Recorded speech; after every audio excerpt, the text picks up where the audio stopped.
Buletin Didik 30 Januari bersama saya Nur Halifah Ghani. Assalamualaikum dan salam sejahtera.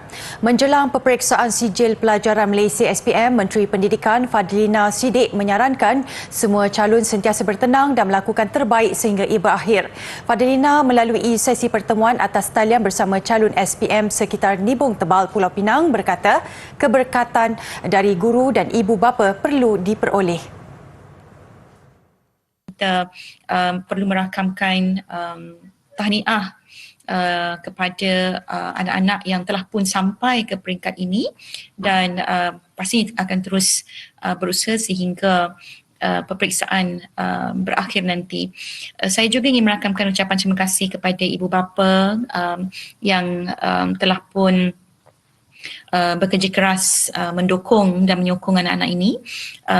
Tanpa ekosistem sokongan dan dukungan ini, pastilah sukar untuk anak-anak untuk mengharungi proses menuntut ilmu dan juga barangkali juga ini adalah musim-musim yang sangat penting untuk anak-anak juga mendapatkan keberkatan daripada ibu bapa. Melalui sesi itu juga, Fadlina turut berkongsi saranan kepada ibu bapa dalam menangani situasi anak yang ingin mengambil SPM. Fadlina juga berkongsi anak sulungnya bakal menduduki SPM 2022. Fadlina berharap agar ibu bapa dan guru sentiasa memberi sokongan emosi kepada anak-anak berikutan SPM antara peperiksaan penting setiap pelajar. Melalui sesi yang berlangsung secara atas talian itu juga, Fadlina mengucapkan terima kasih kepada kesungguhan guru-guru dalam menyediakan calon-calon SPM 2022. Peperiksaan bertulis SPM bermula 20 Februari ini dan berakhir pada 15 Mac. Peperiksaan amali sains bagaimanapun telah bermula pada hari ini, manakala ujian bertutur Bahasa Melayu pada 7 dan 9 Februari dan Bahasa Inggeris pada 13 hingga 15 Februari. Ujian mendengar Bahasa Melayu dan Bahasa Inggeris pula pada 16 Februari.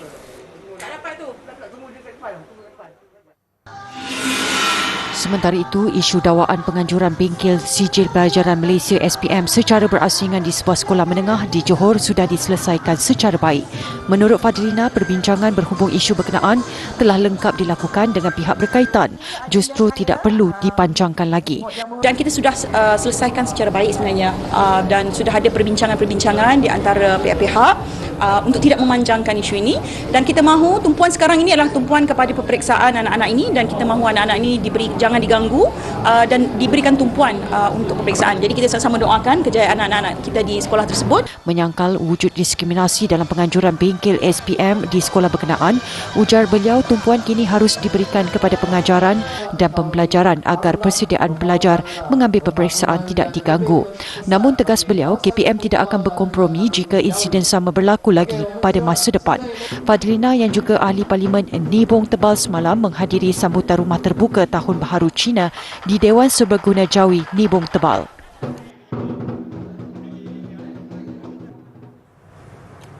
Dalam perkembangan lain, Kementerian Pendidikan menyasarkan untuk menyelesaikan isu kekurangan guru di seluruh negara secara berperingkat sebelum sesi persekolahan baharu pada Mac depan.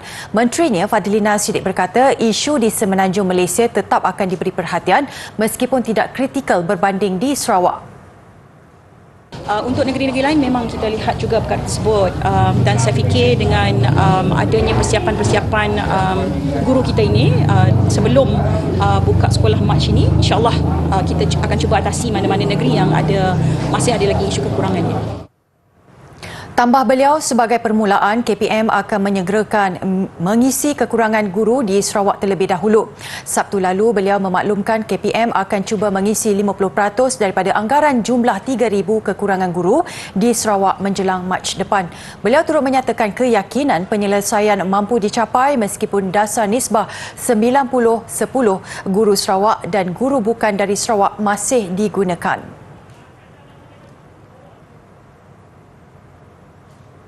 Isu gangguan capaian beberapa aplikasi KPM adalah disebabkan capaian trafik yang amat tinggi daripada pengguna sistem yang sedang melaksanakan pentaksiran bilik darjah PBD secara dalam talian. KPM dalam satu kenyataan memaklumkan tindakan penambahbaikan pada peringkat rangka kerja, pangkalan data dan pengaturcaraan aplikasi telah dilaksanakan bagi meningkatkan kestabilan capaian.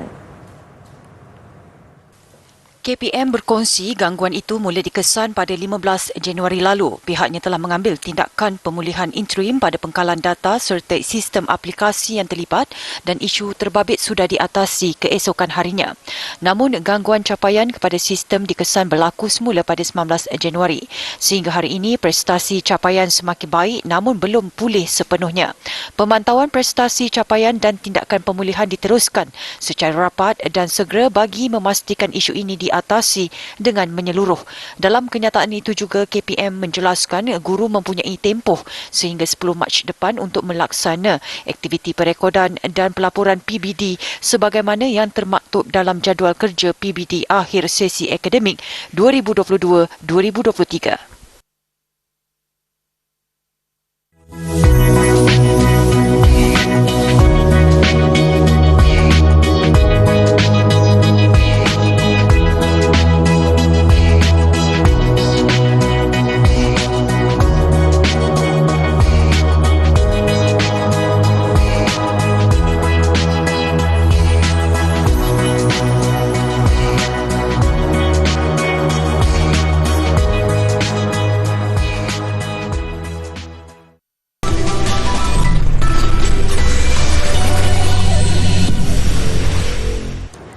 Kementerian Pendidikan KPM dalam satu kenyataan sebentar tadi berkata pihaknya memandang serius terhadap insiden JT roboh di Kampung Papa Beg Sempurna, Sabah awal pagi tadi.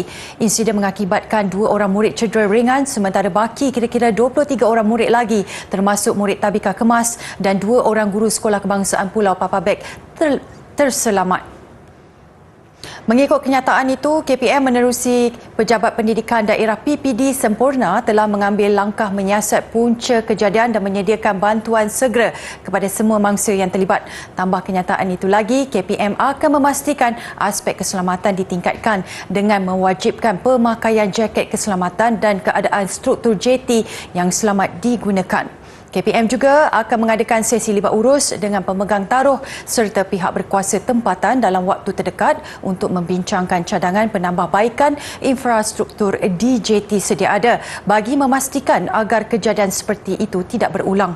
Menurut KPM, usaha untuk memberikan bantuan sokongan psikososial terhadap guru dan murid yang menjadi mangsa akan terus digiatkan. KPM juga akan memohon pihak kerajaan tempatan untuk menyediakan laluan alternatif yang lebih selamat untuk murid, ibu bapa dan guru ke sekolah. Mengikut maklumat awal, insiden itu berlaku semasa kumpulan murid dan guru terbabit sedang menaiki JT di kampung itu untuk ke sekolah pada jam 6.45 pagi. Ibu bapa dan guru memainkan peranan dalam membasmi masalah sosial yang semakin membimbangkan. Raja Pemaisuri Agong Tunku Hajah Azizah Aminah Maimunah Iskandariah bertitah selain memantau aktiviti dan mengenal pasti rakan terdekat, isu disiplin dan penggunaan media sosial dalam kalangan kanak-kanak dan remaja juga harus diberi perhatian. Baginda bertitah demikian dalam Majlis Apresiasi Pendidikan Sekolah Kebangsaan Tunku Azizah ke-18 tahun 2022 di Indra Mahkota, Kuantan, Pahang semalam. Titah Baginda, bimbingan dan didikan agama yang mantap harus dititipkan kerana ia mampu membentuk sasiah yang baik. Justru, murid perlu mempunyai sasiah dan jati diri yang baik dengan mengamalkan nilai murni seperti menghormati dan mendengar nasihat ibu bapa, guru serta orang yang berpengalaman. Dalam perkembangan lain, Tunku Azizah menitahkan supaya sekolah di Pahang dinaik taraf demi kebaikan dan keselesaan pelajar di samping berharap agar Persatuan Ibu Bapa dan Guru PIBG dan pihak kepimpinan sekolah terus berganding bahu meningkatkan prestasi dan keberhasilan murid. Pada majlis itu, Baginda turut berkenan mengurniakan 111 anugerah kecemerlangan dan 10 anugerah tokoh murid di samping meluangkan masa melawat pameran serta menyaksikan persembahan. Kementerian Pendidikan Tinggi KPT menubuhkan jawatankuasa menyemak dan mengkaji semula dasar pendidikan tinggi nasional bagi memastikan pelan serta dasar kementerian berpasak pada realiti semasa dan merangkumi kepentingan masa depan lestari. Menterinya Datuk Seri Muhammad Khalid Nordin berkata jawatankuasa terbabit diberi masa selama 3 bulan untuk mengemukakan dapatan dan saranan penambahbaikan. Dapatan dan saranan Penambahbaikan daripada jawatan kuasa ini sangat kritikal atas beberapa sebab. Pertama, lanskap pendidikan nasional hari ini sudah menjadi semakin multifaceted. Kedudukan dan peranan semua pihak mesti dilihat dan diperkemaskan semula. Kedua, segala yang berlaku di sekeliling kita, sama ada wabak kesihatan atau perubahan iklim atau krisis tenaga maupun cognitive war, akan secara tidak langsung mengheret kita menjadi sebahagian daripada pemainnya. Menyifatkan dapatan serta saranan daripada jawatan kuasa terbabit sebagai sangat kritikal kepada KPT, beliau berkata ia disebabkan lanskap pendidikan nasional ketika ini semakin pelbagai sehingga memerlukan kekemasan kedudukan dan peranan semua pihak. Bagi merangka persediaan KPT dalam mengurus pelbagai perubahan dan ledakan teknologi yang mempengaruhi pengajaran dan pembelajaran, beliau mencadangkan penyediaan kertas putih mengenai A New Horizon for Science, Technology and Innovation, a Strategy for Malaysia.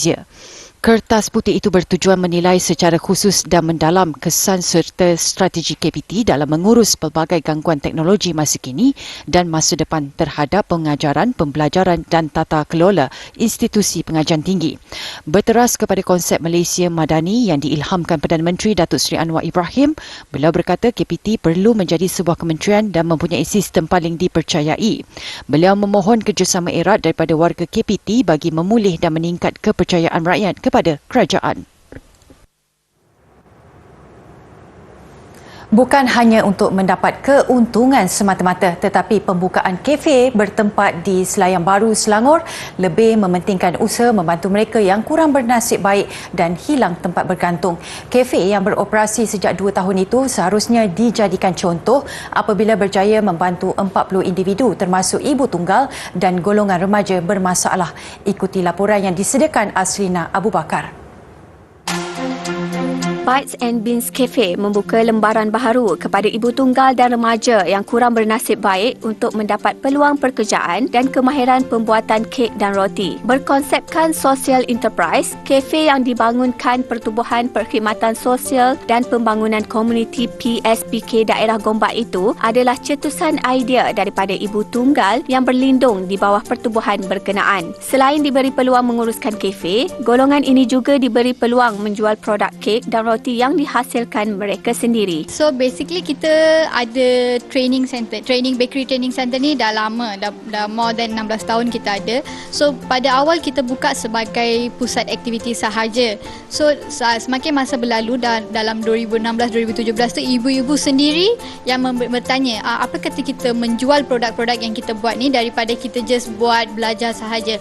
So kita dari NGO ni kita fikir macam ni kita boleh menjual produk ini. So kita mulakan satu kafe ini sebagai platform untuk mereka menjual produk-produk ini. Menyelami kisah hidup pekerja di kafe berkenaan, Zurina Hasim berkata, selepas kematian suami 2 tahun lalu akibat COVID, dia kehilangan tempat bergantung dan punca pendapatan. Mujurlah pihak PSPK tampil membantu dan memberi peluang pekerjaan kepadanya untuk menyara 3 anaknya yang masih bersekolah dan menuntut di Institut Pengajian Tinggi IPT. Banyaklah manfaat daripada saya tahu sikit-sikit tentang bakery. Saya boleh tahu banyaklah buat kek, macam mana nak hias fondant, lepas tu macam mana nak buat untuk kursus bisnes yang ditawarkan entrepreneurship apa semua saya sertai. Dan akhir sekali saya baru disediakan kursus tentang Microsoft apa semualah. Bagi remaja ini pula, hidup dalam keluarga bermasalah bukanlah perkara mudah. Dia bukan sahaja tidak mampu menamatkan persekolahan, malah terpaksa bekerja demi membantu ibu dan kelangsungan hidup. Menurutnya lagi, dia bersyukur kerana masih ada pihak yang sanggup memberi latihan dan mengambilnya bekerja walaupun tidak memiliki sebarang kelulusan dan kemahiran. Macam ini kalau ada NGO macam ni boleh banyak orang belajar banyak lagi. Macam guna komputer atau macam sewing atau apa pun boleh lah. Jadi orang boleh cari bisnes dengan mudah sikit. PSPK turut menjalankan beberapa aktiviti kemasyarakatan yang sudah pun memberi manfaat kepada 16,500 individu. Antara bantuan yang disediakan termasuklah bantuan kesihatan, kemahiran jahitan, bekeri, tanaman, pemulihan alam sekitar serta kemahiran komputer yang membabitkan 15 pusat di daerah berkenaan. Pihaknya juga mengalu-alukan kedatangan ibu tunggal dan remaja bermasalah untuk menyertai latihan yang diberikan secara percuma selain menawarkan tempat perlindungan kepada mereka yang memerlukan. Cubit peha kiri, peha kanan terasa. Maka begitulah tentang hal hidup ini. Perlu ada rasa simpati terhadap mereka yang memerlukan, sama ada dengan memberi bantuan ataupun kata-kata motivasi yang boleh meningkatkan jati diri mereka. Aslina Abu Bakar melaporkan.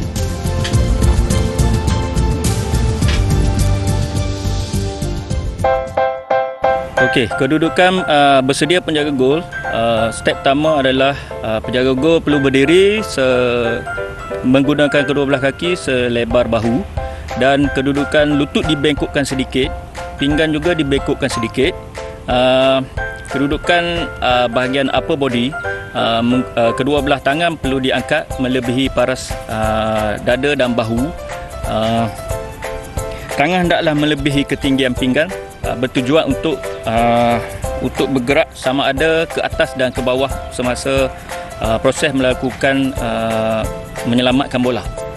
Dan kayu dipegang secara mendatar atau menegak dan dicondongkan di hadapan supaya jika bola terkena ia tidak membias ataupun terpesong masuk ke dalam gol.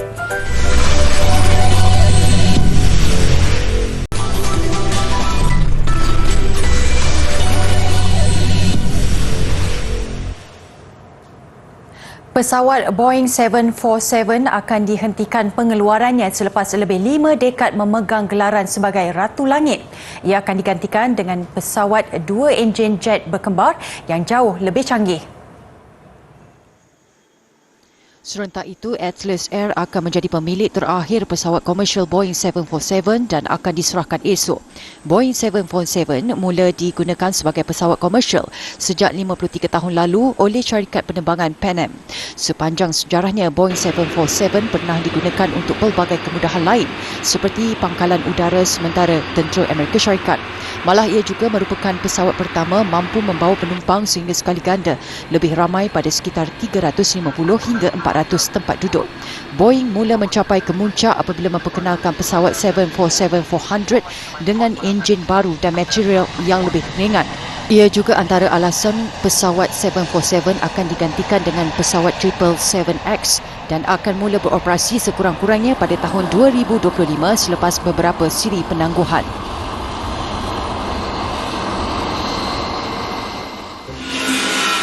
Seekor beruang dirakam sedang menggayakan ratusan selfie sehingga disifatkan sebagai pandai berselfie. Kejadian dirakam pada 24 November tahun lalu dengan menggunakan kamera tersembunyi di sebuah kawasan hutan kira-kira 5 km pinggir bandar Boulder, Amerika Syarikat.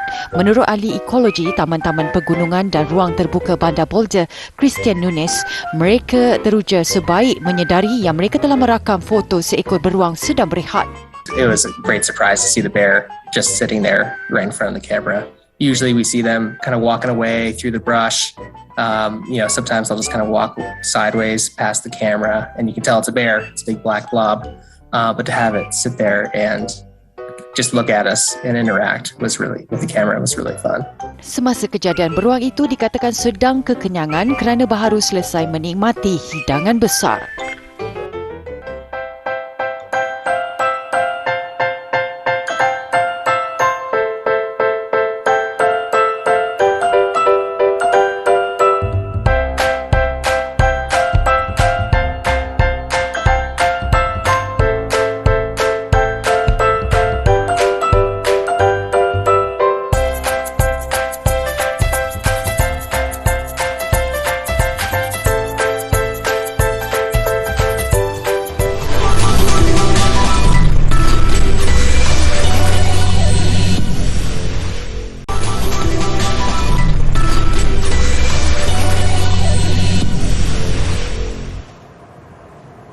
Sukan pertandingan memanah cabaran Bukit Uhud yang julung kali diadakan nyata menguji kemampuan setiap peserta. Mereka perlu melakukan panahan ke arah sasaran pada kedudukan tinggi. Pertandingan sulung yang diadakan di Pertubuhan Kebajikan Darul Jariah Bukit Sentosa Rawang Selangor Sabtu lalu menyaksikan hanya 16 peserta terpilih mengambil bahagian bersaing pada saingan yang mendapat penajaan Persatuan Pengguna Islam Malaysia PPIM. Peserta perlu melakukan pendakian yang memakan masa 10 minit menuju ke tapak panahan. Seterusnya mereka akan mula melakukan panahan ke arah sasaran yang terletak kira-kira 50 meter di kaki bukit. Turut mengambil bahagian dua pemanah tradisi kebangsaan Syed Hawa Muhammad Saleh dan Muhammad Mustaqim Rosman. Juara milik Muhammad Fadil Isa yang merangkul wang tunai RM1,000. Ini satu inisiatif yang patut disokong 100% oleh Malaysia kerana mereka banyak kali dah panahan tradisional ini memenangi piala di peringkat dunia. Jadi kita nak nama Malaysia itu disegani di seluruh dunia pun. Begitupun tidak ramai yang menyedari cabaran dan rintangan yang terpaksa ditempuh untuk menceburi sukan pemanah tradisi ini. Itulah yang dikongsi Syed Hawa dan Muhammad Mustaqim yang beberapa kali menjuarai kejohanan antarabangsa yang berlangsung di Turki, Macau, Thailand dan Indonesia. Kita ada berbagai cabaran. Untuk kami yang biasa bergerak ke luar negara, cabaran kami dana. Dana yang kami terpaksa mencari di syarikat-syarikat ataupun kawan-kawan. Dan Alhamdulillah kami biasa dana ni dibantu oleh sahabat-sahabat dalam manah sendiri. Dan selebihnya saya biasa akan jual buah-buah kemenangan. Saya akan jual arrow yang saya menang. Itu sebagai dana saya untuk bergerak. Harapan saya sukan ini akan datang boleh menjadi sukan teras di bawah Majlis Sukan Negara ataupun KPS dan juga disambut baik oleh kerajaan kita untuk mengembangkan lagi sukan tradisional agar lebih ramai melibatkan diri dalam sukan sunnah ni dan juga berjaya mendapat kejuaraan di dalam negara dan juga luar negara. Apapun diharapkan pengorbanan pemanah tradisi yang gigih menjulang nama negara mendapat perhatian pihak bertanggungjawab. Dalam serba kepayahan dikekang masalah kewangan, mereka juga berjuang untuk Malaysia meskipun tidak sepopular sukan lain. Hoki Piala Dunia di India selepas 17 tahun, Jerman akhirnya kembali bergelar juara dunia. Lebih manis, mereka menewaskan juara bertahan Belgium pada penentuan shootout 5-4 selepas kedudukan terikat 3-3. Berlangsung di Stadium Kalinga Bhubaneswar, Jerman dikejutkan 2 gol awal Belgium. Bagaimanapun semangat mereka langsung tidak terjejas, malah berupaya mengikat kedudukan 2-2 sebelum giliran Jerman di depan 3-2 pada minit ke-48 menerusi ketua pasukan Max Grambusch. Tamat perlawanan, kedua-dua pasukan terikat 3-3 selepas Tom Allen Boone menjaringkan gol penyamaan Belgium seminit sebelum permainan tamat. Penentuan juara ditentukan menerusi pukulan penalti shootout. Penjaga gol Jerman Jean-Paul Danneberg memastikan Piala Dunia milik Jerman apabila menggagalkan pukulan tenggal Gerard Consil. Menang 5-4, ini kejuaraan ketiga Jerman selepas 2002 dan 2006.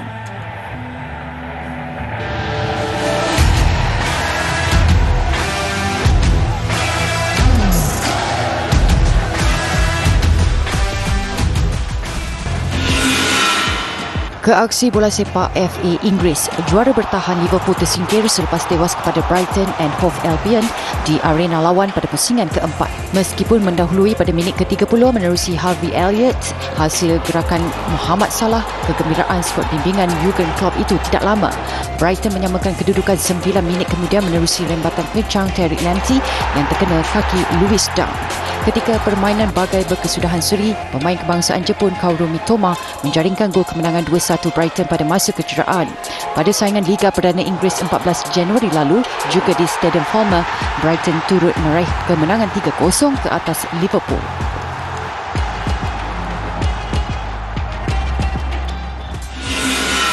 Sementara itu, bintang tenis Serbia Novak Djokovic muncul juara terbuka Australia menewaskan pemain Greece Stefanos Tsitsipas.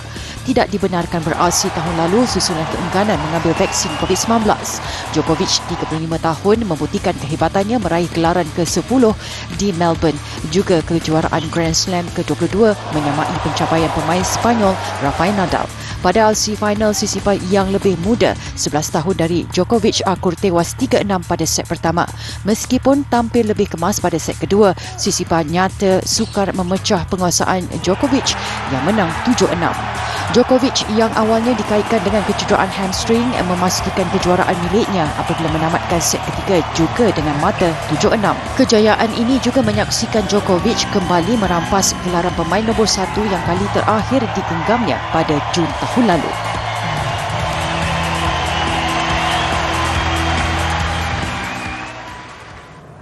Aksi mendebarkan atlet dalam jelajah dunia ski gaya bebas di pegunungan Spanish Pyrenees mengakhiri Buletin Didik. Saya Noel Fagani, salam hormat dan kita jumpa lagi.